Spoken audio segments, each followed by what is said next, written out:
Hello everyone and welcome back to the Gran Turismo time trial guide. This week you can just see in the distance we're in a Mazda RX-8. Yes, the one that eats oil, all the oil should I say. We're at the Nürburgring, the GP layout, not the short layout, the full GP layout here. We're on sports hard tyres. Gold difficulty I've put as easy. I think this is one of the easiest 2 million credits you can get in the game at the moment, and that has been as well, with a gold estimate of a 224.0. It's at 0.6 at the moment, the gold time, but it will drop. I'm sure I do expect to see 219s. Now, if you do like this video, do give it a like, subscribe to the channel to stay in touch with all the latest content. But let's jump into the lap now. Let me tell you how to do this lap and how to get those 2 million credits. So as we head towards turn number 1, 2 things to note here. 1, you can brake very late in this car. And 2, engine braking is still a thing. I hate it. I know you guys hate it, but it's the fastest way to do this. On the left-hand side, you've got where the grass starts there as it meets the edge of the circuit. That is your brake marker for turn 1. I dropped to second gear, using a bit of engine braking there around the 50 board. So make sure you do that round there if you really want to maximize the braking. Do it any earlier and the rear will come out. Coming into this left-hander then, I just lift off here, let the car roll a little bit. And as I go through this corner, okay, I'm looking for the orange painted barrier up ahead or that tower that's in that highlight as well. Either of those two.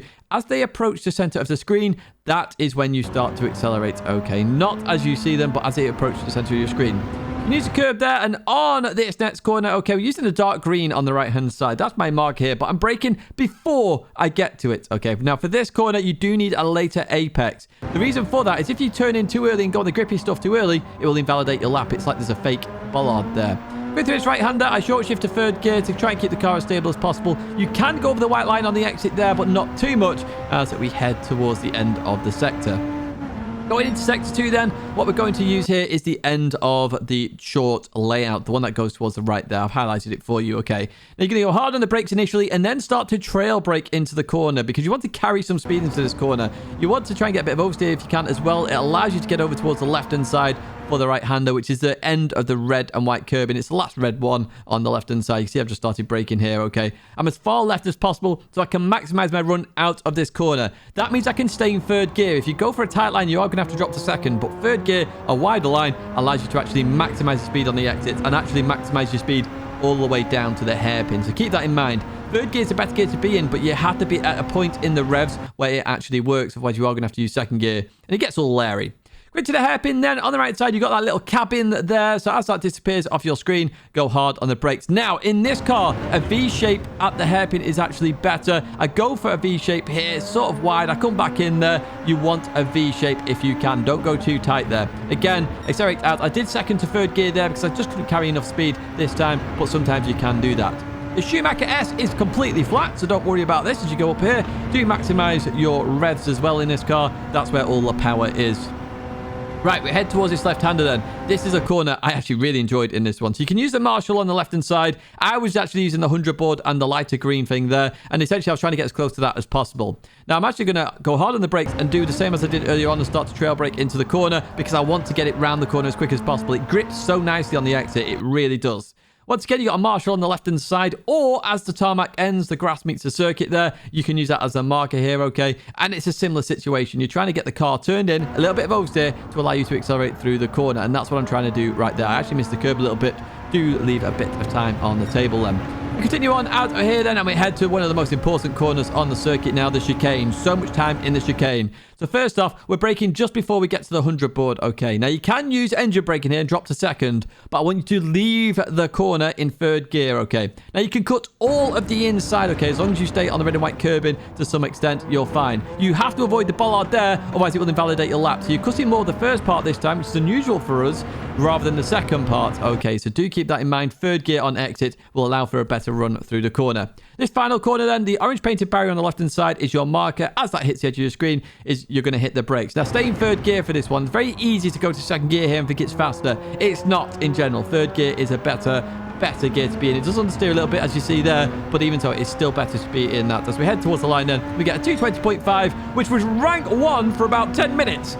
Until Jeddah Racing came along there. Right, we're going to go to a fast lap now. So, as I said earlier on, we're looking for the grass here. We go hard on the brakes, engine braking, drop to second there, around the 50 board as we come into here. Avoid the bollards, of course. Grip the inside. Accelerate really nicely out the corner. Lots of grip in this car. As we go into this left-hander, you're going to lift a little bit here, and we're looking for that orange painted barrier. There it is. As it gets to the center of your screen, you accelerate through the corner.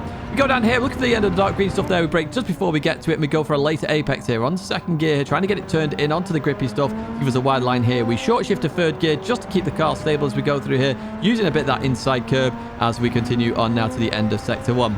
Remember, as we go into sector 2, we're going to use the end of the short circuit, and we want to go hard on the brakes and then trail brake the rest of it to try and get a bit of rotation and get the car turned in. It grips very nicely. It will grip even if it's oversteering. As we use the end of the red and white curb on the left-hand side going through here. Third gear if you can. A wider line allows you to use third gear. If you take a tight line, you're going to be so slow at that corner in third gear, you will have to use second. Keep that in mind then. As we head down towards the hairpin, look for the cabin, leaving the screen on the right-hand side. There we go. Drop to third gear, drop to second gear as we come into here. Go for a V shape if you can. I've gone out to come back in a little bit there. Not a huge V, but it's a V all the same as we continue on out of here, out of second into third gear. If you can do it in third, bonus, but it's not the end of the world to do it in second there, as that's quite a quick sector too. My fastest of the morning, actually, as we continue on through here then and head up to this left-hander. So remember, we've got a marshal on the left-hand side you can use, and using the 100 board and trying to get as close to that as possible. There we go, hard on the brakes as we go into here. Now a trail brake to get a bit of rotation. Use all that curb on the inside as we continue on through. The marshal on the left or the tarmac on the right as it ends there, meets in the grass. And as we go through here, we're looking to accelerate as early as possible to try and maximize this straight. Okay, now it's time to breathe and start to think about the chicane. When we're approaching the chicane, you've got to look for the 100 board, okay? And we're going to drop down to, I think we dropped to second gear and short shift to third gear on this particular lap. That's what I've been doing most of the time. There we go. We see the 100 board, drop to second gear. We're going to go back up to third gear. Then once we've got it slowed down, use all the curb on the inside. Avoid the bollard on that next part of the chicane as we leave that corner then. And we're looking for that orange painted barrier on the left-hand side. Hard on the brakes then as we go into here. Keeping a nice tight line here for this final corner. Trying to accelerate out. Avoiding understeer where we can. Lift slightly if you need to as we head towards the line then. And that is going to be the 220.5 lap then, and pretty good lap, I would say. There's still more time on the table, that's absolutely for sure. There's a few sectors there where I did do better, but that is a lap here in the Mazda RX-8 here at the Nürburgring GP circuit. Now, I have had a request to also do a third eye lap, which will come in future videos, so do keep an eye out for that one, folks. If there are any other ideas or suggestions you want for this video, do let me know. Now, if you did like it, do give it a like, subscribe to the channel to stay in touch with all the latest content. I'm probably going to jump on this again later on just to improve my time a bit more, just because it's quite fun indeed. There were 2 videos there to check out, including the Trial Mountain time trial guide, which is awesome. I love that combo, so you can check that out right there. My logo's there to subscribe. But once again, thank you so much for watching, and I hope to see you in another video or live stream again very soon.